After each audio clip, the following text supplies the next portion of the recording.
అందరికీ thank you so much అండి ఇక్కడికి విచ్చేసిన వాళ్ళందరికీ. యాక్చువల్గా ధమాకా లాస్ట్ డిసెంబర్ 23న రిలీజ్ అయింది. కానీ వెనక పోస్టర్లు వీడియోలు ఎదురుగా శ్రీలీల రవితేజ గారు వీళ్ళని చూస్తుంటే మొన్న 23 రిలీజ్ అయినట్టుంది, ఈరోజు సక్సెస్ మీట్ జరుగుతున్నట్టుంది. నాకైతే అంత హ్యాపీగా అనిపించింది అనమాట ధమాకా వైబ్స్.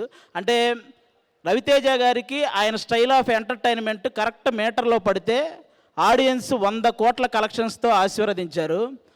అలా అని ప్రతిసారి ఎంటర్టైన్మెంట్ మూవీసే చేయడం కూడా బాగోదు. అందుకే రవితేజ గారు ఆయన కొత్తగా ప్రూవ్ చేసుకోవడానికి ఎప్పటికప్పుడు డిఫరెంట్ స్టోరీస్ సెలెక్ట్ చేసుకుంటూ ఉంటారనమాట. కొంతమంది అన్న ప్రయోగాలు వద్దన్నా మాకు ఎంటర్టైన్మెంట్ మూవీస్ కావాలన్నా అని రాస్తుంటారు.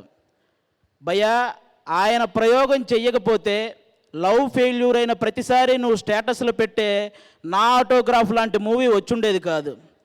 ఆయన ప్రయోగం చెయ్యకపోతే నువ్వు బాధల్లో ఉన్నప్పుడల్లా ఇన్స్పిరేషన్ కోసం నువ్వు చూసే నేనింతే లాంటి మూవీ వచ్చుండేది కాదు. అసలు కొత్త వాళ్ళతో ఎందుకు లేని ఆయన ప్రయోగం చెయ్యకపోతే హరీష్ శంకర్ గారు, బాబీ గారు, మల్లేని గోపీచంద్ గారు ఇలాంటి డైనమిక్ డైరెక్టర్లు వచ్చుండేవాళ్ళు కాదు. అసలు ఆయనే ప్రయోగం చేయకపోతే ఈ ఇండస్ట్రీలో చాలామంది అసిస్టెంట్ డైరెక్టర్లుగానే ఉండిపోయేవాళ్ళు, చాలామంది అసిస్టెంట్ కెమెరామ్యాన్లుగానే ఉండిపోయేవాళ్ళు, చాలామంది అసిస్టెంట్ మ్యూజిక్ డైరెక్టర్లుగానే ఉండిపోయేవాళ్ళు. ఆయన ప్రయోగం చేశాడు కాబట్టే వాళ్ళు ఏదో ఒకటి సాధించారు, వాళ్ళ టాలెంట్ని ఇండస్ట్రీకి చూపించారు. అలా రవితేజ గారి ప్రయోగం ఉపయోగంగా మారిందే తప్ప ఏ రోజు ఎవ్వరికీ ఏ నష్టం కలిగించలేదు. థ్యాంక్ యూ అన్న.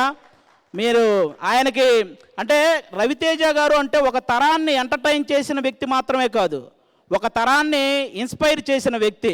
ఆయనకి కృష్ణానగర్ కష్టాలు తెలుసు, జూబ్లీ హిల్స్ రిచ్ లైఫ్ తెలుసు, కిందన్న వాళ్ళని పైకి లాగడం తెలుసు, అలా అని పైకి వచ్చిన వాడు ఎవడైనా పొగరుగా ఉంటే ఆ పొగరు దించడం తెలుసు. అలాంటి వ్యక్తి మా రవితేజ గారు.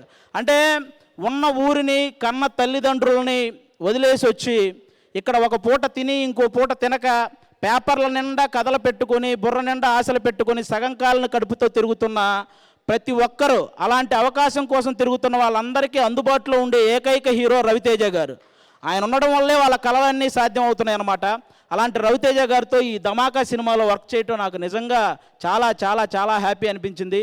ఈ ధమాకాలో నాకు అంటే సినిమా అయిపోయిన తర్వాత నేను కూడా గుర్తుండిపోయానంటే అలాంటి క్యారెక్టర్ నాకు రాసిన ప్రసన్న కుమార్ బెజవాడ అన్నకి థ్యాంక్ యూ.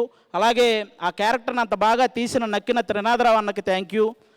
దాన్ని ఎంకరేజ్ చేసిన రవితేజ అన్నకి, అలాగే ఇదంతా కుదిరి ఈరోజు దాన్ని 1 year సెలబ్రేషన్ చేసుకుంటున్నామంటే దానికి కారణమైన పీపుల్ మీడియా ఫ్యాక్టరీ వాళ్ళకి కూడా థ్యాంక్ యూ సో మచ్. అదంతా జరిగింది అంటే కారణం పీపుల్ మీడియా ఫ్యాక్టరీనే, ఇంత పెద్ద సక్సెస్ జరిగిందంటే థ్యాంక్ యూ సో మచ్. అలాగే లాస్ట్ డిసెంబర్ 23 కదా ధమాకా రిలీజ్ అయింది.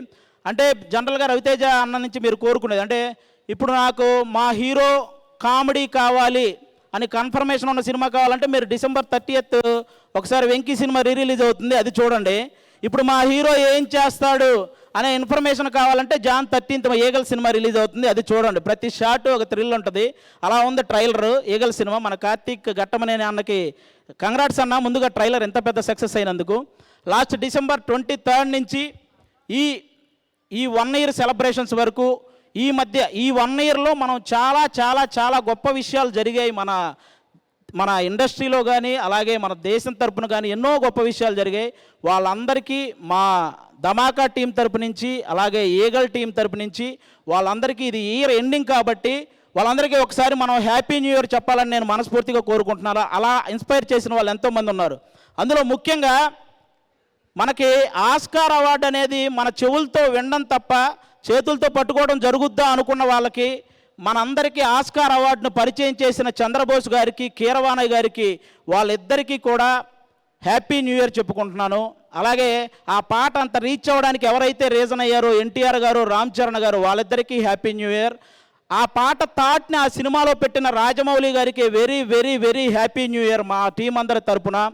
అలాగే నేషనల్ అవార్డు అనేది ఎక్కడో హాలీవుడ్ హీరోలకి బాలీవుడ్ హీరోలకి వస్తుంది, మన తెలుగు వాళ్ళకి రాదేమో అనుకున్న టైంలో ఆ విషయంలో తెలుగోడు కూడా తగ్గేదేలే అని ప్రూవ్ చేసుకున్న మన అల్లు అర్జున్ గారు, ఆయనకి కూడా హ్యాపీ న్యూ ఇయర్.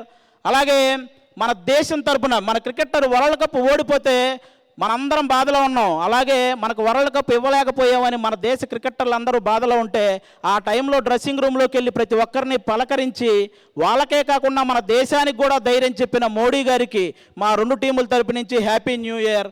అలాగే చంద్రయాన్ 2 2014లో 2019లో ఫెయిల్ అయినప్పుడు అప్పటి చీఫ్ కళ్ళల్లో మనం కొంచెం కన్నీరు చూసి అందరం బాధపడ్డాం. అదే చీఫ్ కళ్ళల్లో ఆనందాన్ని 2023లో చంద్రయాన్ 3 సక్సెస్ అవగానే చూసాం. అలాంటి చంద్రయాన్ 3 సక్సెస్కి కారణమైన వాళ్ళందరికీ కూడా మా 2 టీముల తరపు నుంచి హ్యాపీ న్యూ ఇయర్. ఇలా హ్యాపీ న్యూ ఇయర్ చెప్పే సందర్భం నాకు తెలిసి ఇంకో స్టేజ్ ఎక్కడ మనకు రాదు. ఈ స్టేజ్ మీదే మన టీముల తరపు నుంచే చెప్పుకుంటున్నాను. అలాగే బాహుబలి తర్వాత ప్రభాస్ అన్న నుంచి ఆ రేంజ్ మూవీస్ రాలేదని మనందరం బాధపడ్డాం.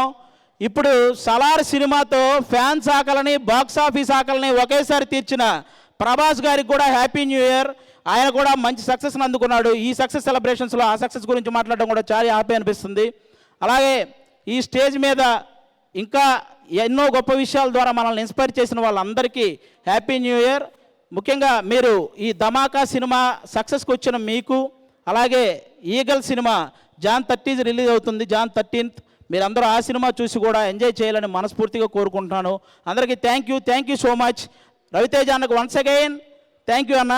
మీతో ఇంకా వర్క్ చేయాలి. థ్యాంక్ యూ సో మచ్ అన్న. Thank you.